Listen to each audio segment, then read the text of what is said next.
Об этой свалке говорили и показывали не раз. Еще в декабре 2020 года ситуация была близка к экологической катастрофе. Об этом сообщали местные жители с надеждой привлечь внимание властей к проблеме. Окрестная территория площадью в 20 гектаров была покрыта полиэтиленовыми пакетами, пластмассой и другими бытовыми и биологическими отходами. И это несмотря на то, что в 300 метрах отсюда располагаются частные домовладения.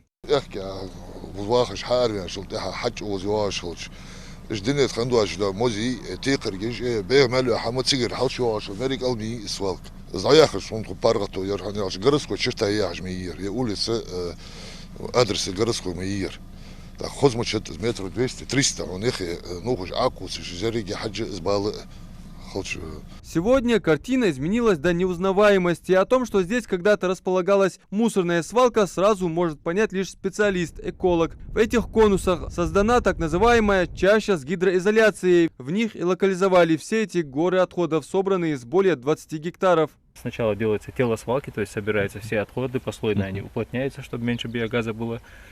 После этого устанавливается защитный экран от свалки, устраивается из георешеток, различных текстильных материалов, различных материалов гидроизолирующих и тризопласт, такой слой специальный, который после начала его работы, скажем так, вода не поступает в тело свалки. Мусорную свалку здесь ликвидируют методом рекультивации. Многими российскими учеными он признан экологически безопасным, поясняет Адам Баркинхоев. По такому же сценарию закрыта свалка в Назрани, Карабулаке и в сельском поселении Нестеровское, с одной лишь разницей. Мусор оттуда вывозили в полигон. Здесь же его по сути зарыли в землю, с тем условием, что экологической ситуации это нисколько не угрожает. Напротив, так очистится почва. Можно даже пасти скот. Когда мы отходы размещаем, происходит выход биогаза в результате гниения отходов.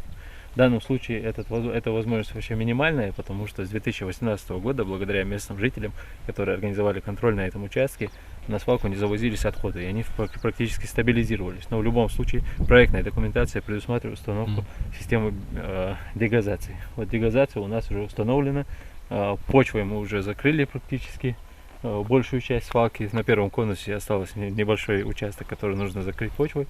Дальше мы устраиваем дороги, сделали лотки для ливневого стока, сделали систему сбора фильтрата от свалки.